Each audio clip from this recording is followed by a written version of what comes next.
ak dialogue bi échange bi. waaw yow ak ñeneen ñi ñan ngeen gënoon ciblé. tous les conseils. waaw mais am na tous les conseillers mais am na ñu gën a nekk seen cible parce que xam ngeen ne ñooñu wax ak ñoom day jafe. mais nag gis nga man dama gëm ne conseil municipal bi c'est de vrais patriotes non on a vu des nit ñoo xam ne au-delà des problèmes parce que dama gis ne ñoom ñëpp ñoo am même souci Babacar tous les conseils xamoon nañ ne la ville ne joue pas son vrai rôle xam nañ ko parce que li ville war a def yëpp même au niveau de recette ñu ngi wax ville ay 60 quelques milliards la ville peut avoir 100 milliards de francs si l'État l'accompagne 100 milliards te dinaa la l'objectif de Abbas le budget 2026 c'est d'atteindre 100 milliards c'est de permettre à la ville da xoolal tey coopération yi président premier ministre di dem à l'extérieur mais la ville doit am les Jeux olympiques de la jeunesse JOJ mais actuellement c'est mal parti tout le monde xam na ne depuis lors mais c'est mal parti dégg nga Barthélémy mi ngi xuloo ak ñoom mu ngi xasante ak ñoom ak comité olympique bi dégg nga comité olympique ak Barthélémy chien et chat tey état bu seetaanoon tey gàcce bi ci état bi la. mais yow. waaw yaa yombal waxtaan bi ñu doog a yegg ci Abbas. non xam nga ku nekk nag. waaw non lu tax ma poser la question bi mooy. ñu bari dañ jàpp ko ne parmi les conseillers de Taxawu et parmi les conseillers de Benno am na ci ñoo xam ne Sanu Dione avec l'expérience am na vécu bi. waaw mais xam nga man dafa am mission yi ma Abbas doon jox ko ñu bëri te gis nga mun nga am xarit sax mu nekk beneen parti mun na bañ a nekk Benno mun na bañ a nekk Taxawu. mais mu doon sa xarit. waaw mu doon sa xarit mu doon koo xam ne aussi ku neex a waxal la xam nga nee naa la enjeu ville de Dakar mooy les Jeux olympiques. rapprochement bi yaa ko daan def. déedéet Babacar Abbas bu defee li muy def ba pare. comme lan.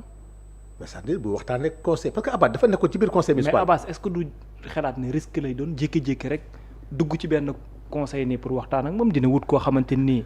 c'est que nag voilà Abbas facilitateur bi peut-être. dañoo fàtt ne Abbas il a fait le PDS defe naa Abbas El Malick yi ak ñoom dañoo am carrière politique ba pare. Abbas ni Sonko mel xëy na Sonko moo gën a kii mais Abbas est un homme très expérimenté ba pare Abbas.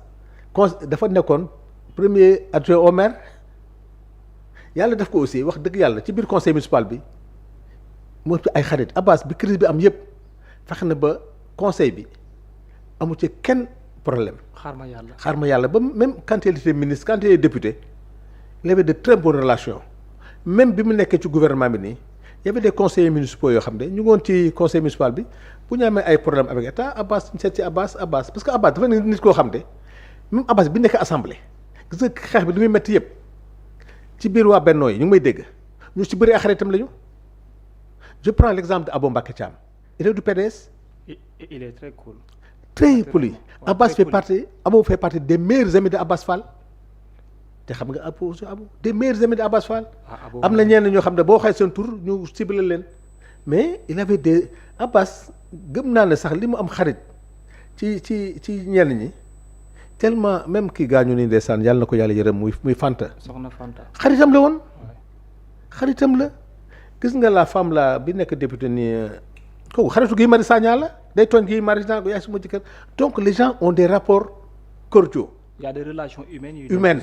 te Abbas relation humaine moo ko sauvé. au-delà de ñun ñëpp parce que man mënoon naa liggéey keneen liggéey ñoo xam ne bëgguma citer seen tour liggéey parce que. liggéey mais si Abbas tey boo seetee nit wax ko Abbas mun la wax dëgg yàlla Abbas de wax dëgg la man de defal na ma lii Abbas de def na nii parce que Abbas même quand il était ministre il était avec tout le monde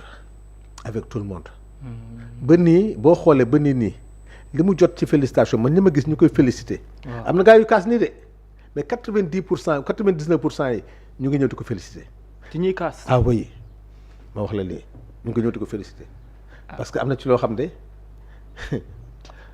ñëpp waroon lañ ñëw rek nga xool Barth dina mere koo xam ne defe naa ne fa lay jóg bàyyi politique parce que nit ñi gis nga du xaalis Babacar gis nga fii Sénégal bi ñu toll léegi politicien bu yaakaar xaalis bu yow nga bàyyi ñëpp d'accord nañ ne Ousmane Sonko booy ut xaalis buy dem ci moom principe na lay wax loolu moom ñoom ñoo ko gën a même waa Pastef bi sax ci ay financement programme ils n'osent pas aller voir Ousmane Sonko di ko laaj xaalis seen salaire nañu dëkk di ci politique et puis sax loolu mooy li ku xam Pastef xam ne loolu mooy def donc en vérité kuy wax Pastef di wax xaalis wala di wax chantage waaw am na ñuy wax chantage yi gis nga Bougar gis nga Moussa Diop tudd ak yeneen ak ñoom ñëpp tey bu doon rek gâteau la am na tam ñu wax waxu trahison mais effectivement nag c'est pourquoi trahison waaw ñenn ñi jàpp nañ ne ku mel ni Bougane interrogé wu ne qui a trahi Barth nu mu defal nit ba ñu war a woteel Barth c'est Ousmane Sonko c'est le Yewwi ñële faluñu Barth déedéet bu doon ñoo fal Barth ñu ne trahison la mais faluñu Barth c'est Ousmane Sonko Abbas Fall ñoo fal Barth maire de Dakar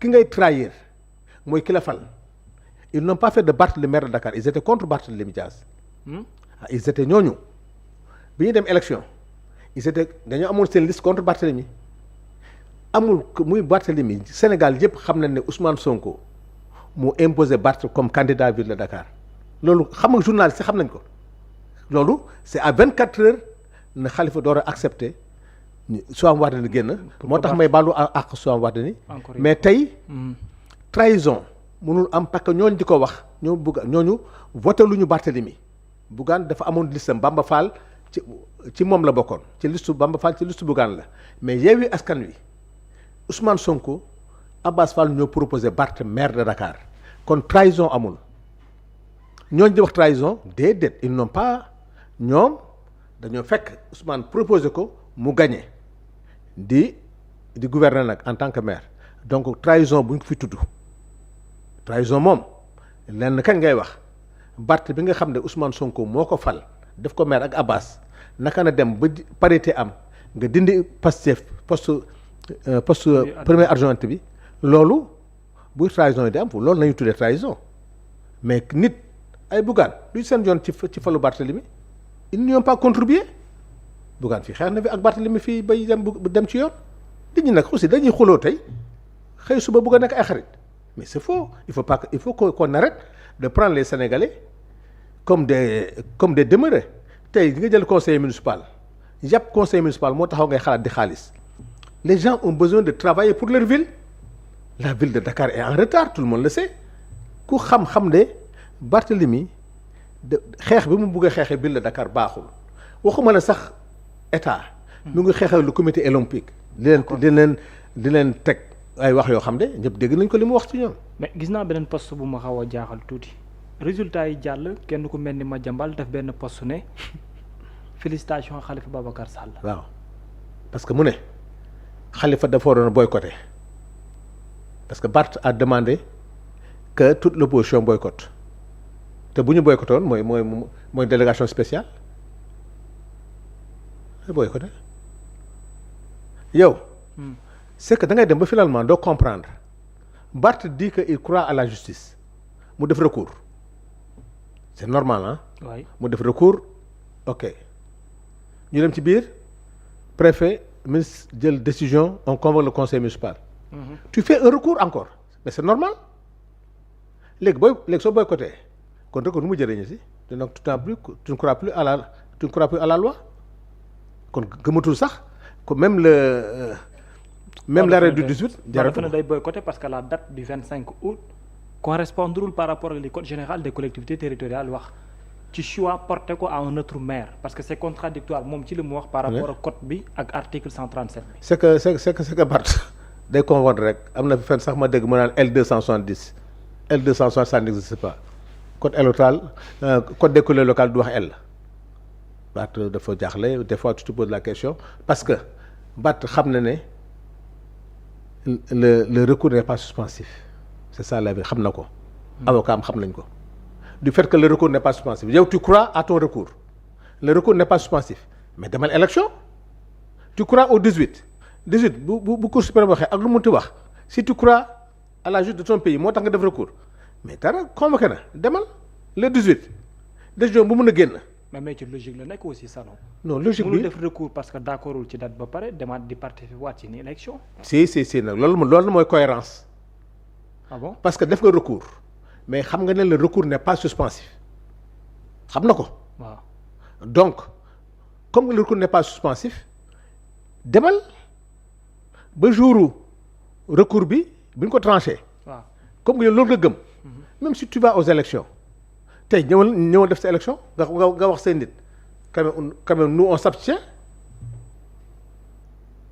ou bien mu wóor na da ngay gagné su ko wóoroon dafay gagné qu'il est majoritaire il va aller aux élections jël candidat am comme ni Sonko def ba pare xam nga Barth lu mu xam. déedéet Barth sait très bien avec ses avocats.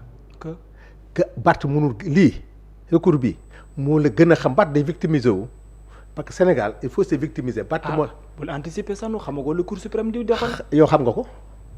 man kay damay poser wu question. déedéet di xaar nañu lire article 277 benn argument la ñu wax l'article 260 existe kenn du ko werante xam nga l'article 77 260 xam nga lu mu wax. déedéet conseiller municipal bu ñu condamné définitivement un conseiller de la ville un conseiller du département mun na def recours au préfet ñu que tu sois démissionnaire xam nga loolu am na.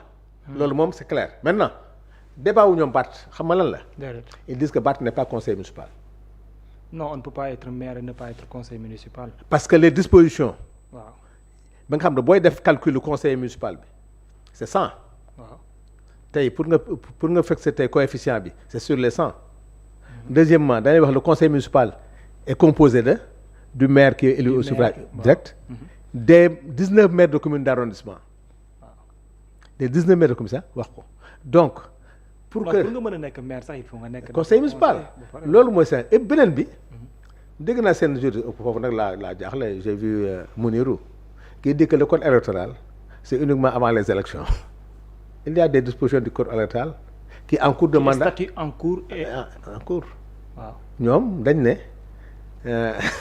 disposition boobu comme nga ci code électoral la nekk ça c'est avant les élections mais quand dès que donc le conseil municipal tu es conseiller municipal dès que tu es élu. waaw tu n'es pas conseiller municipal si tu n'es pas élu kon boog kon daanu nañu. d'accord daanu nañu.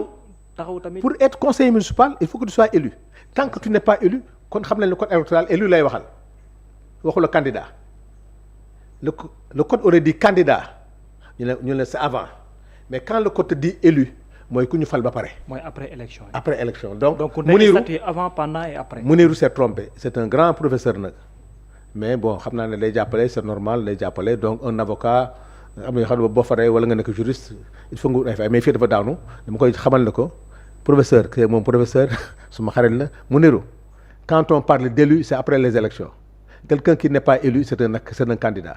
d'accord donc le code électoral c'est avant pendant et après. d'accord taxaw n'est-il pas responsable d'une partie par rapport ak la défaite de Barthélémy Dias aussi. ah oui ils ont heureusement. ils ont taxaw sont responsables. ah oui parce que taxaw dañoo jouer la politique n'est pas faite pour les enfants de cœur et taxaw durant tout le temps ils se sont comportés comme des enfants de cœur ma avertir na leen Barthélémy leen suul si vous n'avez pas le courage d'être en face de Barthélémy leen suul yéen ñëpp ma wax leen ko Barth nax leen dem élection législative fexe ba coalition Khalifa Sall bi Khalifa def coalition am mook Déthié ak Youm moom mu def ko coalition am ak ñele mu xam ne amul chance mu fexe ba nax leen defaat intercoalition dugg ci biir ne mooy tête de liste écarté na Khalifa Sall ñu dem pour mu gën leen rey mu def intercoalition ak Macky Sall Sénégalais yi jëppi leen dem Barthélémy bi gën a grave nag bii nga xam ne bii fii nañu man je ne peux pas employer les mots Barthélémy nekk ci ay affaire am opposition bi ak Khalifa Sall créé benn affaire bu tudd xaw ma FDR. waaw yéen a ko mën a seede. dans les FDR Barth nekk ci woon kenn gisul Barth FDR Khalifa moo fa nekkoon ak opposition ba. Barth depuis la France il vient mu tas bu Khalifa Sall boobu FDR du Khalifa Sall créé opposition sans Khalifa Sall mooy Khalifa bokkul ci opposition bi génn na Khalifa Sall ci opposition parce que Barth sa chance. pour que pour ce mouvement am dox il faut taxaw dee parce que militants yi mu soxla taxawu leen nekk donc pour moom ñaari structure mënul ànd il faut tuer définitivement nangam pour moom Khalifa amatul jot mais comment faire maintenant tant que taxaw existe militants yi mu soxla waaw fa la nekk parce que ñooñu ay doomu Khalifa ay xaritu Khalifa def nangam maintenant l'objectif de Barthélemy c'est de tuer Taxawu Sénégal complètement moo tax même boo gisee moo Ngoné Mbengue Barth bu doon tey il est généreux d'accord man ba Khalifa ñu bokk benn dynamique on se prépare pour 2027 kan la Ngoné Mbengue d'accord ñun ñëpp nañ def mobilisation autour de Ngoné bu dee gëm na Taxawu te li ma ci xam depuis que Ngoné Mbengue assuré intérim bi amul lu ñu ko waxul. ah bon oui amul lu ñu ko waxul baat am na sax fu mu pilonné bi ñu koy wax problème mu toilette yi dégg nga li mu wax nee na toilette yi c'est parce que c'est l'intérimaire qui n'a pas assuré donc Taxawu ñoo waroon am fulla Barth de 14 députés yóbbu leen 0 député te Babacar dama wax avant élection yi 2 jours avant ma ne waa Taxaw yi yéen. waaw bu ngeen àndul ak Abass Fall comme ni ngeen perdre Assemblée nationale vous allez perdre la mairie de Dakar et prochaine élection vous allez perdre toutes les communes man maa leen ko wax en pleine émission. lii nga leen wax. billaahi wax naa leen ko ñi ma seeti yëpp wax leen ko certains ont compris ont accepté. d'autres n'ont pas compris te lii dal leen te wóor na la ne. tu reviens d'une élection 1200 et quelques bureaux de vote benn bureau de vote nga gagné te gis nga ne Taxaw depuis lors ñoom Moussa Tine dem nañu ñoom Babacar Diop dem nañu ñoom Abba Mbaye dem nañu ñoom Sanu dem nañu lu fa deseti li fa des Barth kon xam na ne Taxaw boobu rek ak li mu perte yëpp ak ñi dem yëpp moom wóor na ko ne li mu am motul 50 personnes ou 100 personnes tu as vu tey son objectif mooy Taxaw na dee Khalifa bàyyi politique moom mu récupérer Taxawu créer mouvement boobu nee na mouvement la moo tax mënugul nekk parti parce que tant que Taxawu deewul ñoom nag ñoo fa nekk di gëmloo ne way Khalifa ak Idrissa Seck ak Ablaye Wade benn la ñu woon mais bi séparation am dafa am politique boobu nag moo seen topp ancienne politique boobu. waaw ñu foog na ñoom am nañu expérience moo tax man la Sonko du seen morom parce que il ne peut pas s'adapter Babacar moi j'ai fait autant d'années dans la politique mais am na nouvelle technologie yoo xam ne am na ci yoo xam ne. man nee naa la ci ñoom maa ngi fi de j'amène mon expérience. boo déggee man la Ousmane Sonko am na ci bi dañ koy jàng des fois ñu nekk ci jafe-jafe moo ñu ne non nii la tey boo newoon tey Sanu moo ko mag ci politique et pourtant daan la yëgal leen nag. moo lay jox orientation parfois. non mooy jox ñëpp Ousmane Sonko nee naa dégg naa gars ñi dañ daa ñëw léegi conférence des leaders ci temps wu crise bi day jékki-jékki rek woo ñëpp kenn du xam nu mu demee mu ñëw na gars yi tey quand même concert de casserole mu ñëw ne la. meeting gars yi acca meeting payant c'est que dafa am ay affaires yoo xam ne ci moom ni muy ñëwee doo ko comprendre. alors que spontané quoi. spontané. d'accord c'est quelque chose que c'est-à-dire benn waaye ci bi ñuy paree affaires yi dafa ma ne Sanu. Ousmane Sonko man dama gëm ne du politique rek ma ne ko lan la mun ma am na leneen lu yokk yàlla may lu du def nangam. amun na ku du juum ci àddina. mais j'ai compris que cet homme là c'est un grand tacticien man daf may rappeler Jo Diop. mon ancien entraîneur de football. li ko Ayuma wax dina jaay la mayoon ci organisation de jeu. d'accord c'est-à-dire xam nga dafa am lu am solo dans la vie sama gars ñi nag foofu la ñu xawee am un retard. waaye mais Taxawu entre temps est-ce que cherché wul pour jéem a rectifier un tout petit peu parce que ci départ bi y avait beaucoup de candidats par la suite Khalifa Babacar Sall tam mel ni jéem na lu mu mën. parce que étouffé na de sorte que ñu des ak benn candidat. mais foofu tamit est-ce que mënuñu wax ne. Taxawu ak lu mën a xew tamit jéem na def na kéem kàttanam pour maintenir Ngoné Mbengue et am tamit candidature kon Taxawu œuvre na pour gagner. œuvre wul dafa am langage boo xam ne da nga koy am. Babacar waaw bu ñu ànd mun ñu am doole c'est faux il faut ñu accepter Abdoulaye Wade pourquoi il a gagné en son temps opposition bi dañ ko nanguloon ne moom la Ousmane Sonko ñi nangul woon ne du moom. waaw ñëpp a daanu. ñoom bu nekkee seen biir te Barth di manœuvrer te ñoom ñamuñu wax Barth arrête ñamuñu Barth lii du am mais bu ñu mën a jël décision di laaxatu wala buñ fa ma doo xam kii fu mu bokk doo xam kële fu mu bokk c'est-à-dire ñàkk assumer ñoom ñàkk assumer. waaw taxaw franchement def face à Barthélemy man la taxaw tey am na ñoo xam ne tey maa ngi gis benn femme ki Ngoné Diop. tey mënu la wax ci Barthélemy la bokk mënu la wax ci nangam mu ngi calculer fu mu jëm parce que ñoom ñëpp xam nga ñu calculer déedéet xam nga loolu rey nag fii laa koy waxee nañu saaga ma ñoom xam nañ ne Barth mouvement boobu du yàgg ci fay la jëm mais ñu ngi calculer Barth kat bés bi ñu ko rétablir nekkaat maire est-ce que ñun avantage yi ñu amoon xam Barth c'est un homme généreux Barth dafa yor mairie. waaw donc ñemewuñu détaché wu complètement parce que dañuy xalaat suba bu Barth jëlaatee mairie bi gis nga position boobu ñu toll. ñàkk dañuy am calculer.